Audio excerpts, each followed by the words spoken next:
예, 여러분 반갑습니다. 오늘도 새벽 돌베개에 나오신 모든 성도님들을 주님의 이름으로 환영합니다. 또 금요일이 되었는데요. 오늘도 예레미야의 또 두 번째 말씀을 함께 묵상함으로 또 이 하루도 잘 살아가는 우리 모두가 되기를 바랍니다. 오늘 우리에게 주신 하나님의 말씀은 예레미야 1장 17절로 19절까지의 말씀입니다. 그러므로 너는 이제 허리에 띠를 띠고 준비하여라. 일어나거라. 내가 너에게 명하는 모든 말을 그들에게 전하여라. 너는 그들을 두려워하지 말아라. 내가 그들을 두려워하면 오히려 내가 너를 그들 앞에서 무서워 떨게 하겠다. 그러므로 내가 오늘 너를 튼튼하게 방비된 성읍과 쇠 기둥과 놋 성벽으로 만들어서 이 나라의 모든 사람 곧 유다의 왕들과 관리들에게 맞서고 제사장들에게 맞서고 이 땅의 백성에게 맞서게 하겠다. 그들이 너에게 맞서서 덤벼들겠지만 너를 이기지는 못할 것이다. 내가 너를 보호하려고 너와 함께 있기 때문이다. 나 주의 말이다. 아멘.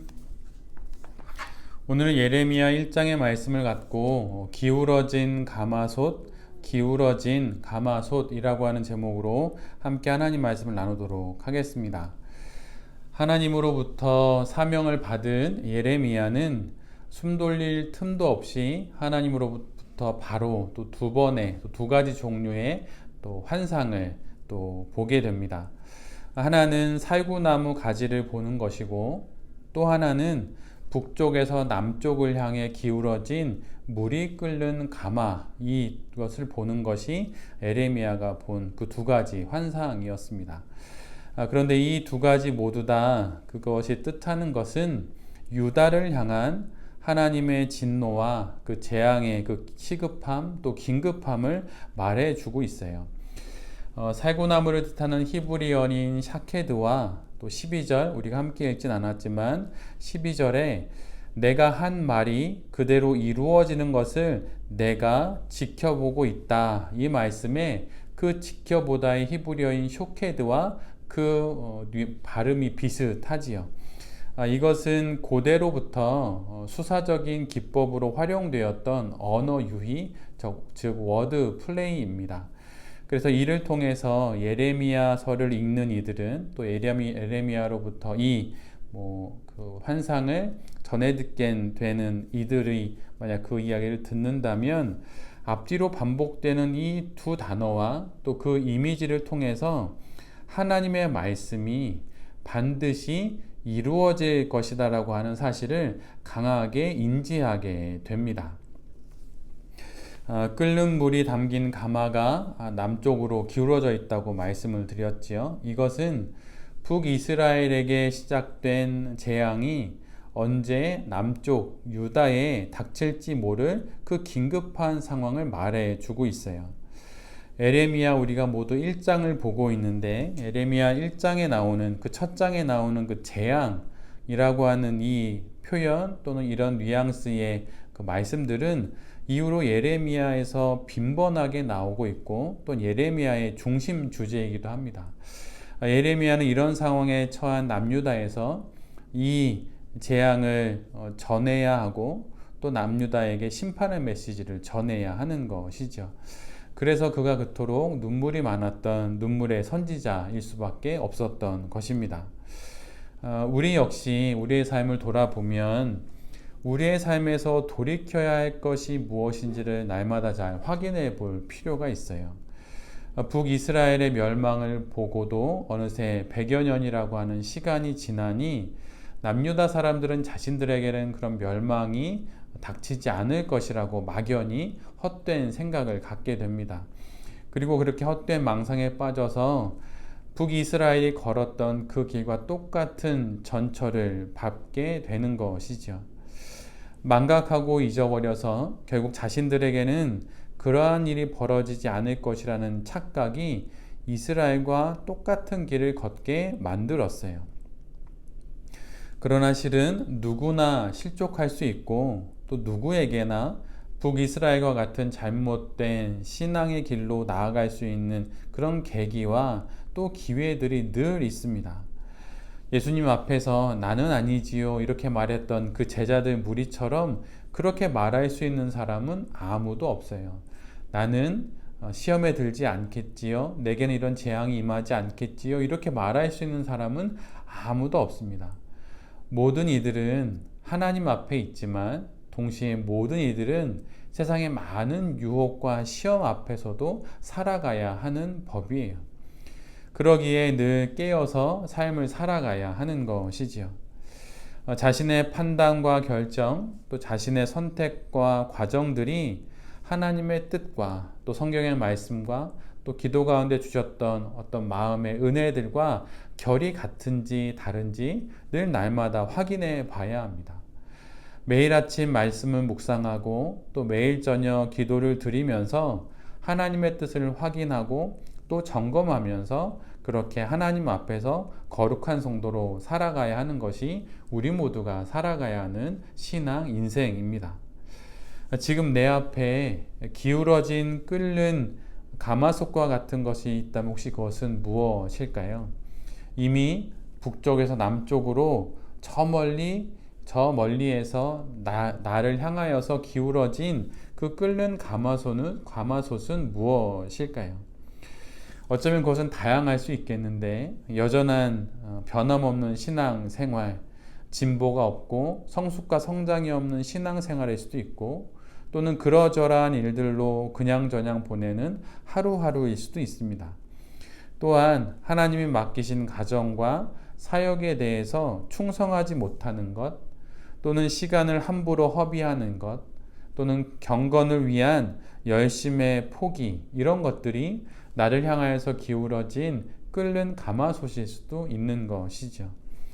또한 반대로 너무 지나친 염려와 불안 또한 근심과 또 걱정들 남 탓을 하거나 부정적인 시선과 불평의 말들을 쏟아놓는 것도 나를 향해서 기울어진 끓는 가마솥일 수도 있습니다. 그런데 하나님께서 우리에게 그 기울어진 가마솥을 보여주시는 이유가 무엇일까요? 그것은 우리로 돌이켜서 하나님께로 돌아오라는 말입니다.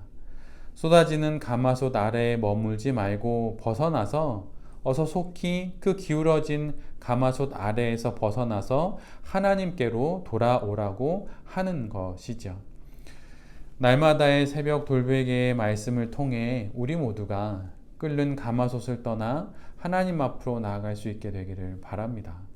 신앙은 어떤 기막힌 어떤 스펙타클한 사건을 만나는 것으로 변화되기보다는 대부분은 매일매일의 일상의 걸음, 한 말씀, 한 번의 기도 이런 것들이 누적되고 쌓여서 벗어나고 또 하나님을 향하게 되는 것입니다.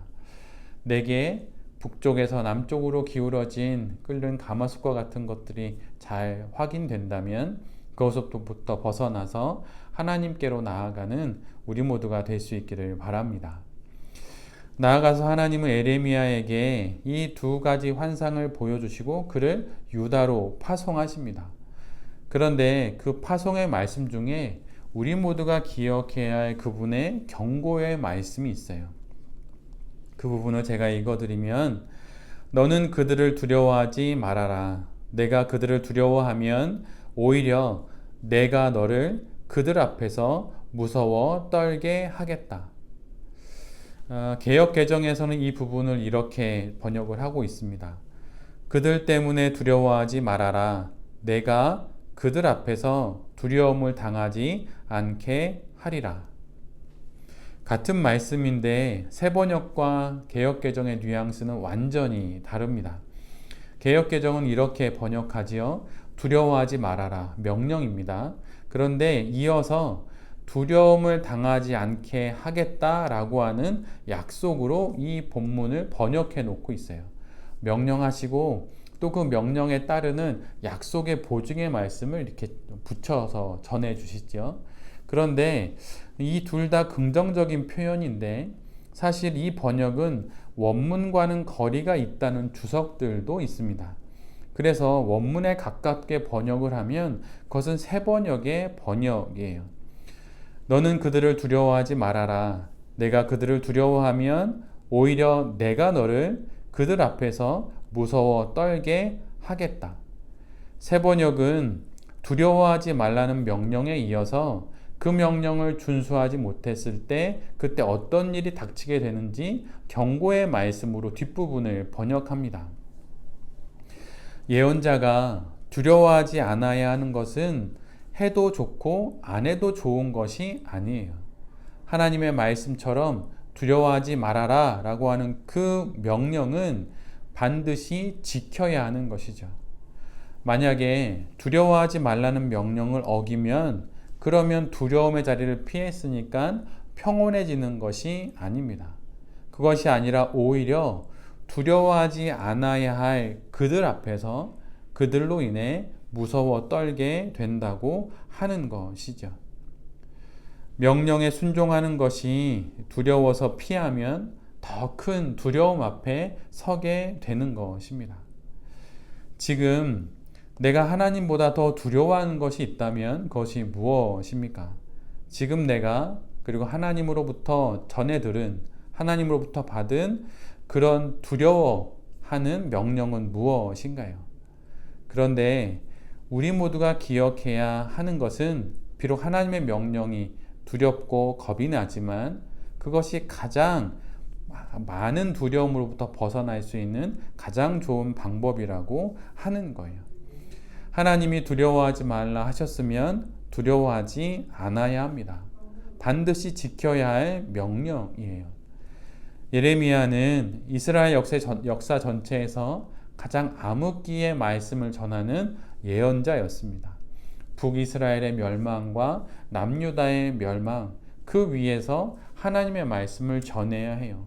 그리고 그가 전하는 메시지도 위로와 긍정의 메시지가 아니라 오히려 하나님의 심판과 임박한 재앙을 전해야 하는 바로 그런 메시지였어요.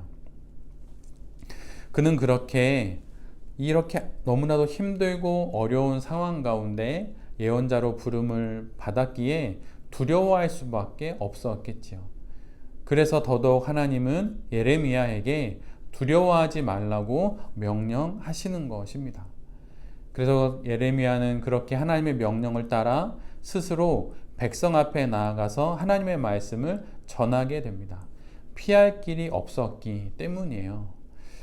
그러지 않으면 하나님의 손에 의해서 강제로 백성들 앞에 서야 하기 때문입니다. 마치 우리가 잘 알고 있는 선지자 요나처럼 니느웨 성으로 하나님의 손에 이끌려 다시 돌아갔던 그 사람처럼 예레미야가 만약 하나님의 이 소명을 거부했다면 그 역시 요나처럼 다시 남유다에 돌아와 하나님의 말씀을 전해야 했었을 것입니다. 예언자의 삶은 원래 이런 것이에요. 그런데 그렇게 하나님의 명령을 감당할 때 하나님께서 예레미야를 어떻게 세우실지 오늘 성경은 18절에 이렇게 기록합니다. 그 단어들만 뽑아서 개역개정으로 읽어드리면 견고한 성읍, 쇠 기둥, 놋 성벽이 되게 하겠다고 그렇게 말씀하세요. 여기서도 명령이 먼저이고 약속의 보증은 그 다음입니다. 두려워하지 말라는 말씀에 순종하면 하나님께서 예레미야를 견고한 성읍이 되고 쇠 기둥이 되고 놋 성벽이 되게 하여서 유다의 지도자들 앞에 맞서게 하고 유다의 종교 지도자들 앞에 서게 하실 거라고 그렇게 말씀해 주시고 있는 것입니다. 내 삶 속에 기울어진 가마솥과 같은 것이 무엇인지 오늘의 말씀을 통해 잘 돌아볼 수 있기를 바랍니다. 그래서 그 가마솥을 벗어나 하나님께 나아가고 또한 하나님께서 지금 내게 명령하시는 그분의 명령은 무엇인지 두려워하지 말라라고 말씀하시는 명령이 있다면 그 말씀에 순종함으로 더더욱 용기 있게 우리에게 주신 이 인생을 잘 살아가는 성도가 되어야 할 것입니다. 새벽 돌베개의 모든 성도님들과 또 이 말씀을 전하는 제 자신이 오늘의 말씀을 통해 예레미야 선지자처럼 하나님 앞에서 마땅히 살아가야 하는 그 인생을 잘 살아갈 수 있게 되기를 간절히 기도드립니다. 아멘. 제가 기도하도록 하겠습니다. 주님, 내 삶에 기울어진 가마솥은 무엇인지 돌아봅니다. 망하는 길인 줄도 모르고 그렇게 그 가마솥 앞에 있지는 않은지 주님, 나의 모든 것을 돌아봅니다. 가마솥을 벗어나 그곳을 벗어나 당신의 명령 앞으로 나아가는 우리 모두가 되게 하여 주시옵소서. 당신의 명령을 따라 이 하루도 견고한 성읍이 되어 새 기둥이 되어 놋 성벽이 되어 살아가는 새벽 돌베개의 모든 성도님들과 제 자신이 되게 하여 주시옵소서. 이 모든 말씀 우리 주 예수 그리스도의 이름으로 기도드립니다. 아멘.